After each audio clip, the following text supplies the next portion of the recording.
అందరికీ నమస్కారం. అందాల లోగిలికి స్వాగతం. ఇప్పుడు మనం నలగని పువ్వు అనే కథను విందామా? రచించిన వారు రాజేంద్ర ప్రసాద వర్మ గారు. ఇక కథలోకి వెళ్తే, సర్వమంగళ బ్యాగ్ పట్టుకుని రైల్వే స్టేషన్లో దిగేసరికి సాయంత్రం 6 గంటలయ్యింది. అంతకుముందు ఎలమంచిలి పేరు వినడమే కానీ ఎప్పుడూ చూడలేదు. కావ్య తప్ప ఈ ఊరిలో తెలిసిన వారెవరూ లేరు. ఆమె ఇల్లు కూడా స్టేషన్కు 2 కిలోమీటర్ల దూరంగా ఉంటుందని ఫోన్లో చెప్పింది. సర్వమంగళ, నువ్వేం గాబరా పడనవసరం లేదు. నువ్వు ప్యాసింజర్లో నుంచి దిగగానే మామయ్య గారు నీకోసం చూస్తూ ఉంటారు. కావ్య ఫోన్లో చెప్పిన విషయం తలుచుకుని కాస్త ధైర్యం తెచ్చుకుంది. ఇంతలో ఫోన్ రింగ్ అయ్యింది. చూస్తే కొత్త నంబరు. ఎవరు అనుకుంటూ ఉండగా, అమ్మా ఎక్కడున్నావు? ఇప్పుడే ప్యాసింజర్ కదిలిపోయింది. నువ్వు గేట్ దగ్గరకు వచ్చేయి. కావ్య మామయ్య గారని అర్థమైపోయింది.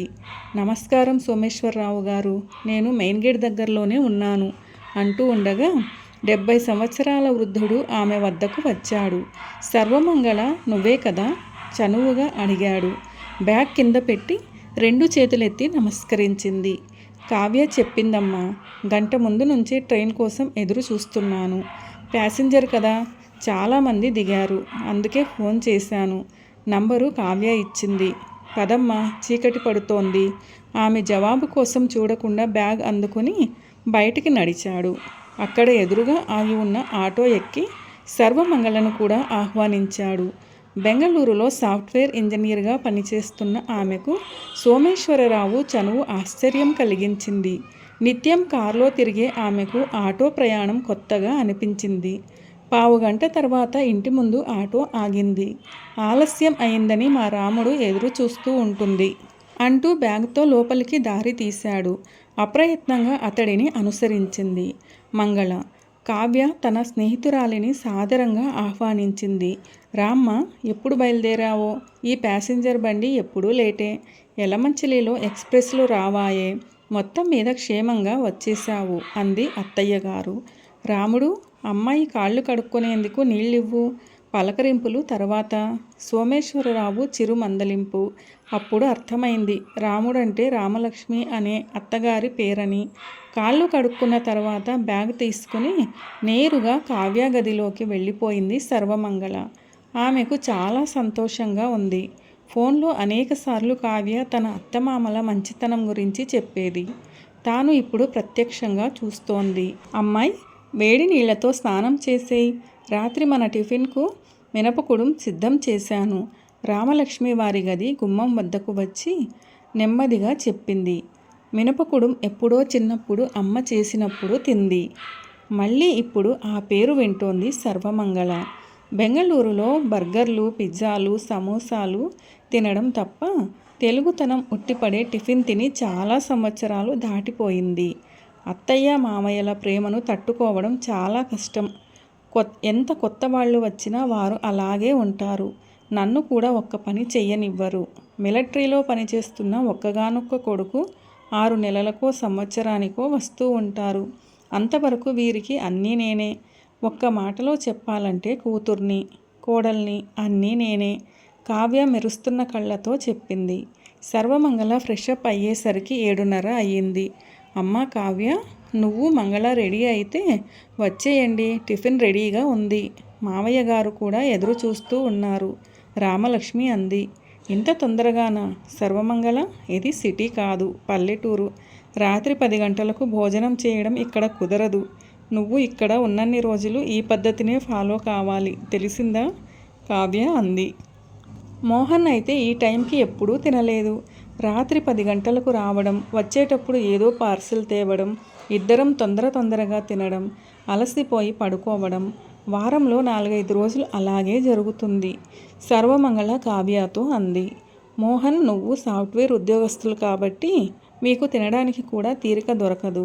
కానీ ఇక్కడ అలా కాదు. పద టిఫిన్ చేద్దాం అంది సర్వమంగళ. అప్రయత్నంగా లేచింది కావ్య. డైనింగ్ టేబుల్ మీద అన్నీ సర్ది ఉన్నాయి.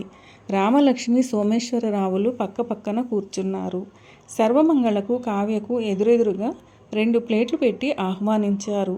మినపపిండితో చేసిన రొట్టెను ముక్కలు చేసి ప్లేట్లో వడ్డించారు. ఉల్లిపాయ టమోటో చట్నీ పెద్ద గిన్నెలో ఉంది. దాని పక్కన ఆవకాయ కూడా పెట్టారు. ఫ్రిడ్జ్లోని బాటిల్స్ కూడా పక్కన పెట్టి 2 గ్లాసులు ఉంచారు. సోమేశ్వరరావు తింటున్న ప్లేటు పక్కన చిన్న గిన్నెలో చట్నీ ఉంది.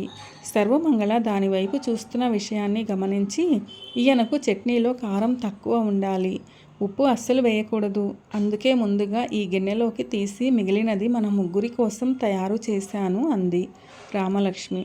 ఈ వయస్సులో కూడా భర్త మీద ఎంత శ్రద్ధో అనుకుంది మంగళ. కబుర్లు చెప్పుకొని టిఫిన్ పూర్తి చేసేసరికి గంట పట్టింది. సర్దడంలో అత్తయ్య గారికి సాయం చేయాలి. నువ్వు టీవీ చూస్తూ ఉండు మంగళ, నేను వచ్చేస్తాను. కావ్య మంగళను గదిలోకి పంపించింది. మరో అరగంటకు కావ్య వచ్చి సర్వమంగళ పక్కన కూర్చుంది.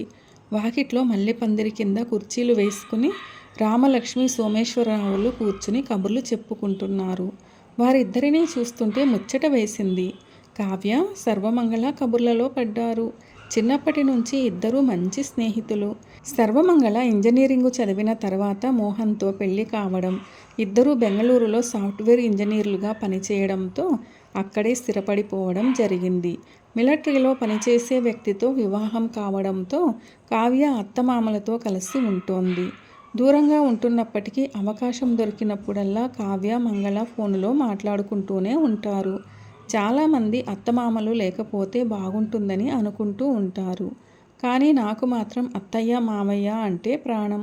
వారు కూడా నన్ను అలానే చూసుకుంటారు కావ్య చెప్పింది. నీలాంటి వారు అరుదుగా ఉంటారు సర్వమంగళ అంది.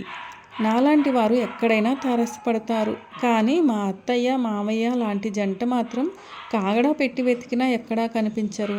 కావ్య ఆ మాటలు అంటున్నప్పుడు రామలక్ష్మి పక్కన గదిలోకి వచ్చి గ్లాసుతో నీళ్లు తీసుకొని మళ్ళీ బయటికి వెళ్ళింది. ఆమెను చూసి మీ అత్తయ్య గారు ఎన్నింటికి పడుకుంటారు అని అడిగింది సర్వమంగళ. బీపీ మాత్ర వేసుకుని వెళ్తున్నారంటే మరో అరగంటలో లోపలికి వచ్చి పడుకుంటారు. మామయ్య గారికి అన్నీ సమయానికి అమర్చి పెడతారు, మాత్రలు కూడా సమయానికి అందిస్తారు అంది కావ్య. పెళ్ళయి 4-5 ఏళ్లకే భర్తల మీద విరక్తి వస్తోంది. ఇన్ని సంవత్సరాలైనా ఇంతటి అనుబంధం ఉండటం గొప్ప విషయమే. మంగళ, నీకో విషయం తెలుసా? మా అత్తయ్య మామయ్య ఇద్దరూ 50 సంవత్సరాల క్రితం ప్రేమించి పెళ్లి చేసుకున్నారట. Very interesting. నిజంగా వీరి అనుబంధం గురించి సినిమా డైరెక్టర్ ఎవరికైనా తెలిస్తే వీరి కథను వెండితెరకు తప్పకుండా ఎక్కిస్తారు. రచయితలు ఎవరికైనా తెలిస్తే గొప్ప కథను కూడా రాసేయగలరు కావ్య చెప్పింది. వీరి గురించి తెలుసుకోవలసిందే సర్వమంగళ అంది. మొబైల్ రింగ్ అయితే మంగళ చూసింది. అవతల మోహన్ విసుగ్గా ఫోన్ ఆన్ చేసింది. క్షేమంగా చేరావా? ఎలా ఉన్నావో? ఫోన్లో పరామర్శలు. సర్వమంగళకు సమాధానం చెప్పాలని అనిపించలేదు. బాగున్నాను అంది ముక్తసరిగా. తర్వాత కావ్య ఆ ఫోన్ అందుకుని, అన్నయ్య గారు, సర్వమంగళ నా పక్కనే ఉంది. మా టిఫిన్లు అయిపోయాయి. ఇద్దరం కూర్చొని కబుర్లు చెప్పుకుంటున్నాం. తర్వాత నిద్రపోవడమే అంటూ ఉండగా సర్వమంగళ ఫోన్ అందుకుని కట్ చేసింది. పరామర్శలు అయిపోయాయి కదా అంది. కావ్య ఆమె వైపు అయోమయంగా చూసింది. ఉదయం లేచేసరికి సూర్యకిరణాలు ఏటవాలుగా పడుతున్నాయి. రేడియోలో నుంచి సుప్రభాతం వినిపిస్తోంది. కావ్య ఇంటి ముందు ముగ్గులు పెడుతోంది. దూరంగా పాదులకు సోమేశ్వరరావు గోతి తవ్వుతున్నారు. రామలక్ష్మి పైపుతో నీళ్లు పెడుతోంది. రాత్రి చీకటిలో సరిగ్గా చూడలేదు. ఇంటి చుట్టూ ప్రహరీ ఉంది. లోపల వంకాయ, టమోటో, కొత్తిమీర మొక్కలు ఏపుగా పెరిగి ఉన్నాయి. మరో మూల వివిధ రకాల పూల మొక్కలు, వాటిని ఆనుకుని గోంగూర, తోటకూర, పాలకూర పాదులు కనిపిస్తున్నాయి. ఇంట్లో చాలా కూరగాయలు, ఆకుకూరలు పెంచుతున్నట్లు అర్థమైంది. మీ సాఫ్ట్వేర్ ఉద్యోగులు ఇంత తొందరగా లేవడం ఆశ్చర్యం. మరో గంట పడుకోలేకపోయావా? కావ్య నవ్వుతూ పలకరించింది. అమ్మా మంగళ, కాఫీ తాగుతావా? టీ పెట్టమంటావా? రామలక్ష్మి గారు సర్వమంగళను చూసి దూరం నుంచి అడుగుతున్నారు. తను ఇంకా బ్రష్ చేయలేదన్న విషయం గుర్తుకొచ్చి సర్వమంగళ సిగ్గుపడిపోయింది. గబగబా బాత్రూంలోకి పరుగు పెట్టింది. బయటికి రాగానే కావ్య బ్రూ కాఫీ అందించింది. ఇది నా కాఫీ కాదు, అత్తగారు కలిపింది. మామయ్య గారు 4-5 సార్లు తాగుతారు. ఆయన కోసం ఫిల్టర్ తీసి ఉంచుతారు అంది కావ్య. కాఫీ చాలా రుచిగా చిక్కగా ఉంది. మావయ్య గారు ఉదయాన్నే లేచిన వెంటనే బజారుకు వెళ్ళి పాల ప్యాకెట్ తీసుకుని వచ్చి స్టవ్ మీద పెట్టిన తర్వాత పొలం పనిలో పడతారు. ఆయన గారికి అత్తయ్య గారు సాయం చేస్తారు. తర్వాత ఇద్దరూ కలిసి సూర్య నమస్కారాలు ప్రాణాయామం చేసుకుంటారు. తర్వాత స్నానం చేసి ఇతర పనులు మొదలు పెడతారు. చాలా సిస్టమేటిక్గా ఉంటున్నారే, సర్వమంగళ అంది. అవును, వారిద్దరూ నిజంగా ఆది దంపతుల్లా ఉంటారు. ఒకే వాతావరణం, ఒకే పరిస్థితులు చూస్తూ ఉంటే నాకెందుకో విసుగ్గా అనిపిస్తోంది. ఆ రోజు ఆఫీసు నుంచి రాగానే మోహన్ అన్నాడు. సర్వమంగళ ఆశ్చర్యపోయింది. పెళ్ళయి 4 ఏళ్ళు కూడా పూర్తి కాకముందే మీకెందుకు అలా అనిపిస్తోంది? నాకు అర్థం కావడం లేదు. నిజం చెప్పాలంటే నాకు కూడా మీరు బోర్ కొడుతున్నారు, ధైర్యం తెచ్చుకుని అంది. భార్య మాటలు మోహన్ తట్టుకోలేకపోయాడు. సంపాదిస్తున్న భార్య మాట వినదని మా బామ్మ చెప్పే మాట నీ విషయంలో నిజం అనిపిస్తుంది. సంపాదించడమే నాకు ఇబ్బంది అయిపోయింది. మీతో పాటు నేను ఉద్యోగం చేస్తున్నాను. ఉదయం నుంచి మీరెన్ని పనులు చేస్తారో అన్ని పనులు చేస్తున్నాను. కానీ మీకు వంట చేసి పెట్టడం, టిఫిన్ సిద్ధం చేయడం వంటి పనులు అదనంగా చేయవలసి వస్తోంది. ఆఫీసు నుంచి ఇంటికి రాగానే నాకు ఎవరైనా టీ అందిస్తే బాగుండు అని అనిపిస్తుంది. నన్ను టీ చేసి పెట్టి అందించమంటావా? ఏ తప్పేముంది? ఒకరోజు మీరు టీ చేయొచ్చు, మరో రోజు నేను చేయవచ్చు. నేను వంట చేస్తే కూరగాయలు తరుగుతూ మీరు సాయం చేయవచ్చు. కలిసికట్టుగా పని చేసుకోవడంలో తప్పేముంది? సర్వమంగళ, ఎందుకో నీ ఆలోచనలు విడ్డూరంగా ఉన్నాయి. ఇలా ఆలోచించడం తప్పు అనిపించడం లేదా? మోహన్ మాటలు సర్వమంగళకు పీకల దాకా కోపం తెప్పించాయి. ఇంటి పనులు చేసుకున్న తర్వాత ఉప్మా చేసింది. తాను తిని కొంచెం మోహన్ కోసం టేబుల్ మీద పెట్టింది. ఉప్మా తినండి అంది. ఉప్మా నేను తిననని నీకు తెలుసు. ఎందుకు చేశావు? నీకు కోపం వచ్చిన ప్రతిసారి నేను తినకూడదని ఉప్మా చేస్తుంటావు. ఉప్మా చేసిన ప్రతిరోజు నేను కడుపు కాల్చుకుంటూ ఉంటాను. నీకు తెలుసు కదా. నాకు నచ్చింది చేసుకుని తినే స్వేచ్ఛ కూడా నాకు లేదా? సర్వమంగళ, నీకు నా మీద ప్రేమ తగ్గిపోయింది. మొదట్లో ఉన్నట్లు ఉండటం లేదు. నీలో ఏదో అసంతృప్తి పేరుకుని పోయింది అన్నాడు మోహన్. భర్త తనను బాగా అంచనా వేయగలిగాడని అనుకుంది. యలమంచిలో ఉంటున్న కావ్య అనే ఫ్రెండ్ తన దగ్గరకు రమ్మని చాలా రోజులుగా అడుగుతోంది. భర్త మిలిటరీలో ఉండటం వల్ల అత్తమామలతో కలిసి ఉంటోంది. వెళ్ళాలని అనుకుంటున్నాను, ఏమంటారు? మోహన్ ఏమీ మాట్లాడలేదు. తర్వాత కొద్ది రోజులు దూరంగా ఉండటం కూడా మంచిదేమో. ఒకరి విలువ మరొకరికి తెలుస్తుంది. నువ్వు కావ్య ఇంటికి వెళ్ళాలంటే నాకు అభ్యంతరం లేదు. వారం 10 రోజులు ఉండిరా అన్నాడు మోహన్. వెంటనే కావ్యకు ఫోన్ చేసింది. మోహన్తో జరిగిన వాదోపవాదాలు చెప్పింది. ఏ ట్రైన్లో రావాలి, ఎక్కడ దిగాలి, ఇటువంటి విషయాలు ఫోన్లోనే వాకబు చేసింది. పెళ్ళి అయిన 4 ఏళ్లకే నువ్విలా అయిపోతే ఎలా? మా అత్తయ్య మావయ్య పెళ్ళయి 50 ఏళ్ళు దాటాయి. కానీ కొత్తగా పెళ్ళైన జంటలా ఉంటారు. నువ్వు మా ఇంటికి రావడం బాగుంటుంది. వెంటనే బయలుదేరు అంది కావ్య. సర్వమంగళ అలా యలమంచిలి వచ్చింది. కావ్య దగ్గరికి వచ్చి వారం రోజులు అయిపోయింది. రోజూ కబుర్లు చెప్పుకోవడం, రామలక్ష్మికి పనుల్లో సాయం చేయడం, ఆ భార్యాభర్తలిద్దరినీ గమనించడం నిత్యకృత్యం అయిపోయింది. తను వచ్చిన వారం రోజుల్లో వారిద్దరూ ఒకరినొకరు పల్లెత్తు మాట అనుకున్నట్లు చూడలేదు. రోజంతా కలిసికట్టుగా ఆనందంగా ప్రతి పనిని వంతుల వారీగా చెయ్యడం సర్వమంగళకు ఎంతో ముచ్చట వేసింది. అత్తయ్య గారు, మీరు ప్రేమించి పెళ్లి చేసుకున్నారట కదా? రామలక్ష్మి ఒంటరిగా ఉన్నప్పుడు అడిగింది సర్వమంగళ. జవాబు చెప్పకుండా ముసిముసి నవ్వులు నవ్వింది. కావ్య చెప్పిందా? సర్వమంగళ అవునన్నట్టు తలాడించింది. ఎప్పుడో చాలా కాలం కిందటి సంగతి. మొదటి చూపులోనే ఒకరంటే ఒకరికి నచ్చేశాం. పెళ్ళయి పిల్లలు పుట్టినా మా మధ్య ప్రేమ తరిగిపోలేదు, పైగా పెరిగిపోయింది. ఒకరి కోసం ఒకరు అన్నట్లుగా జీవిస్తున్నాం. నేను ఆయన్ని అర్థం చేసుకున్నాను, ఆయన నన్ను అర్థం చేసుకున్నారు. ఎవరికి ఏ చిన్న కష్టం వచ్చినా ఇద్దరం విలవిల్లాడిపోతాం. ఇన్నాళ్ల జీవితంలో మాకు గొడవలెప్పుడూ రాలేదు. మాట పట్టింపులు వచ్చినా వెంటనే కలిసిపోతాం. ఒక్కరోజు ఆయనతో మాట్లాడకుండా నేను ఉండలేదు. నా మాట లేకుండా ఆయన కూడా ఉండలేరు చెప్పింది రామలక్ష్మి. అత్తయ్య గారు, మీరు గ్రేట్. రామలక్ష్మి మరోసారి చిన్నగా నవ్వుకుంది. మీకెప్పుడూ సోమేశ్వరరావు గారు బోర్ అనిపించలేదా? భార్యాభర్తల మధ్య ఆకర్షణ తగ్గకుండా చూసుకోవడం ఒక కళ. ఏళ్ళు గడుస్తుంటే పిల్లలు, సంసారం, బాధ్యతలు, అనారోగ్యం వంటివి ఉంటాయి.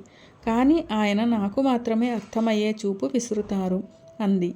సర్వమంగళ ఆమెకు దగ్గరగా జరిగి కూర్చుంది. మాలో ప్రతి ఊహ రెండో వారికి తెలుసు. ఎప్పుడో ఎక్కడో ఏకాంతంలో కూర్చుని మాట్లాడుకున్న మధుర క్షణాలు మా ప్రేమ బంధం మాసిపోకుండా, వెలసిపోకుండా కాపాడుతూనే ఉంటాయి. కొద్ది రోజుల ఎడబాటు తర్వాత కలుసుకున్న ప్రతిసారి అప్పుడే మొదటిసారి కలుసుకున్న అనుభూతి. ఆయన వేళ్ళు నాకు తగిలితే ఎప్పుడో పెళ్ళై మొదట్లో కలుసుకున్నప్పటి అనుభూతి కలుగుతుంది. మా ప్రేమ నలగని పువ్వు.